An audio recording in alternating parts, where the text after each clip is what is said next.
Halo guys, kembali dengan saya Kali Masada dari Akademi Kripto. Di video kali ini kita akan membahas kesalahan-kesalahan yang sering dilakukan trader pemula. Manusia tidak ada yang sempurna, manusia selalu banyak kesalahan. Tapi memang mempelajari kesalahan akan membuat kita menjadi semakin lebih baik. Apalagi ketika kita mencoba sesuatu yang baru. Kita harus mempelajari kemungkinan kesalahan yang bisa kita lakukan supaya kita bisa memiliki performa yang lebih baik ketika mencoba sesuatu yang baru. Contohnya adalah trading di market cryptocurrency. Saya juga manusia biasa, saya pun juga melakukan banyak kesalahan, terutama ketika saya pertama kali mencoba trading. Banyak kesalahan yang saya lakukan, sehingga saya berharap kesalahan tersebut tidak kalian lakukan. Maka dari itu, di sini kita akan jelaskan beberapa kesalahan-kesalahan yang harusnya kalian tidak lakukan sebagai trader kripto. Pertama, tidak bisa melakukan analisa sendiri. Ini adalah kesalahan paling umum, paling fatal, dan paling sering terjadi. Gimana kamu mau sukses trading kalau kamu aja nggak bisa melakukan analisa, nggak bisa technical analysis, nggak bisa cara baca chart, nggak bisa menentukan posisi yang ideal, dan lain sebagainya. Sehingga ketika kamu tidak tahu sama sekali, apa yang kamu lakukan hanya meniru apa yang dilakukan orang lain. Jadi itu adalah hal yang kurang bijak, dan gimana kamu mau berhasil?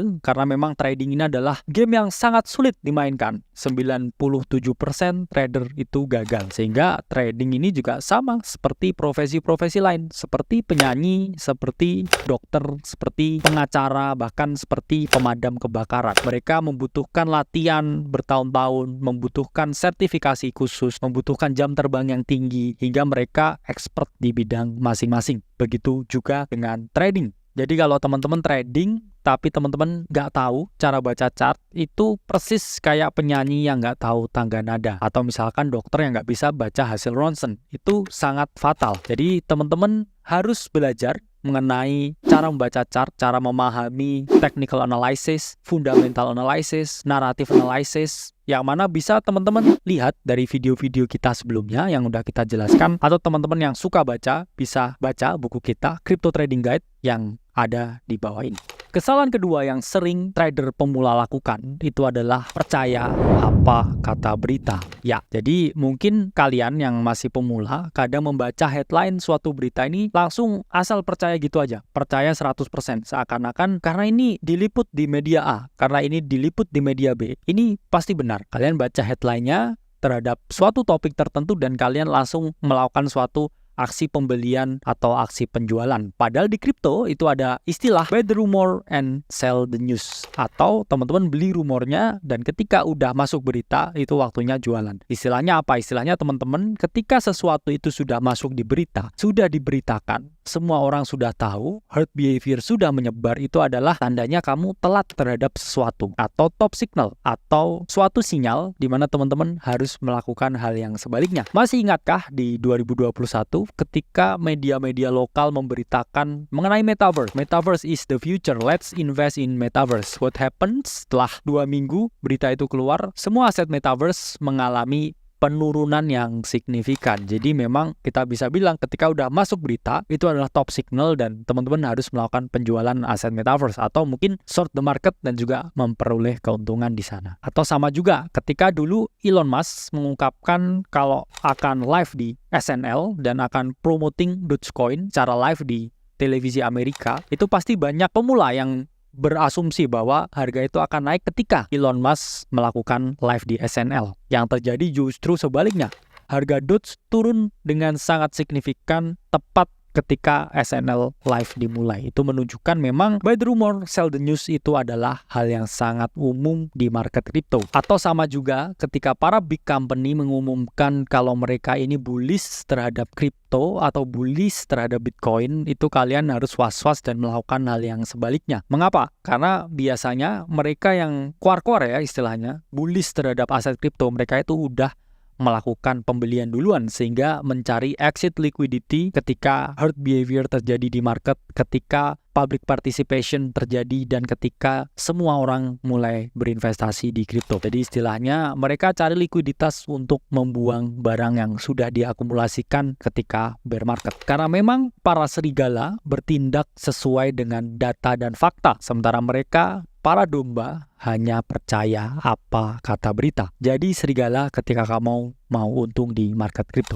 Ketiga, suka mencari pembenaran. Percaya tidak percaya, market itu adalah tempat yang paling demokratis. Ketika kita benar, kita akan di-reward dengan keuntungan. Tapi ketika kita salah menentukan sesuatu, kita akan memperoleh kerugian ya. Punishment-nya itu adalah kerugian. Dan kita akan memperolehnya saat itu juga. Ketika kamu memprediksi harga Bitcoin ini akan naik dan kamu melakukan pembelian, kamu akan memperoleh keuntungan saat itu juga. Tapi ketika kamu melakukan penjualan, ketika market mau rally, itu kamu juga akan memperoleh kerugian saat itu juga. Jadi market itu tempat yang sangat demokratis, saking demokratisnya yang bisa disalahkan itu hanya kamu sendiri. Kenapa? Karena kamu sendiri yang pencet tombolnya. Jadi jangan cari justifikasi dengan menyalahkan orang lain, menyalahkan analisa orang lain karena kamu mengalami kerugian investasi. Sama persis ya ketika kita dulu alert render atau RNDR, yang mana banyak teman-teman yang panik ketika render sempat koreksi 20%. Padahal dari kita call itu udah naik ratusan persen. Tapi ada teman-teman yang FOMO ya, kemudian melakukan pembelian di saat yang kurang tepat dan market koreksi 20%. Itu paniknya sangat luar biasa dulu.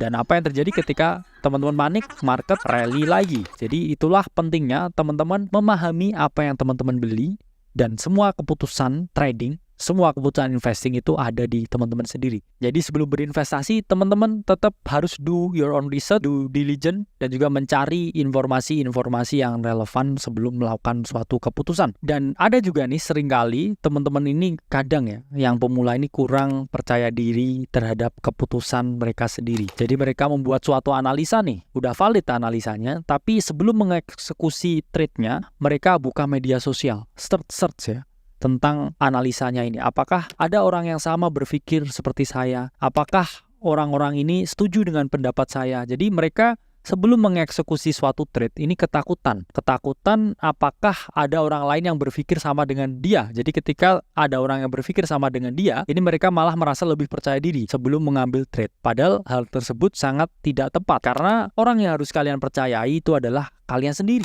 Karena itu adalah portofolio kalian sendiri, itu aset kalian sendiri, sehingga hanya kalian sendiri yang bisa bertanggung jawab terhadap segala keputusan yang kalian lakukan. Karena memang market tempat yang adil, market adalah hakim satu-satunya yang bisa mempanis atau mereward analisa yang teman-teman lakukan. Keempat adalah terlalu percaya diri. Mungkin poin ini sedikit kontradiksi dengan poin ketiga, di mana di poin ketiga kita ungkapkan teman-teman harus percaya ke diri sendiri. Ya memang percaya diri boleh, tapi terlalu percaya diri itu nggak boleh. Karena seringkali ketika kita terlalu percaya diri, kita mengesampingkan margin of error dari segala keputusan yang kita ambil. Padahal memang keputusan apapun itu pasti ada errornya, pasti ada salahnya. Dan memaklumi adanya suatu kesalahan itu menunjukkan bahwa kita adalah manusia. Jadi teman-teman tetap harus siap ada suatu potensi kesalahan dari setiap keputusan yang teman-teman ambil. Karena kadang nih para trader pemula 90%-nya ini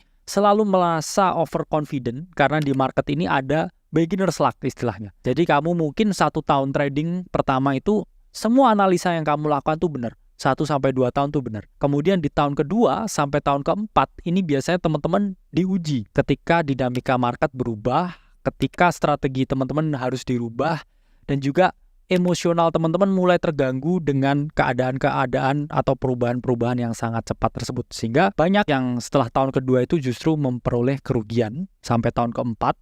Tapi ketika kamu berhasil survive lebih dari tahun keempat, kamu akan survive seterusnya untuk bisa trading. Jadi teman-teman tetap pahami kalau error itu pasti terjadi dan market itu tempat yang sangat dinamis, sehingga teman-teman harus terus belajar dan juga terus berkembang sesuai dengan dinamika market yang ada. Oke guys, jadi itu 4 kesalahan trader kripto pemula yang sering terjadi, dan saya harap kesalahan-kesalahan tersebut tidak terjadi di kalian, sehingga di bull market yang akan datang ini teman-teman bisa memanifestasi semua kenaikan harga aset kripto dan teman-teman bisa cuan maksimal. Saya Kali Masada dari Akademi Kripto, sampai berjumpa di video selanjutnya.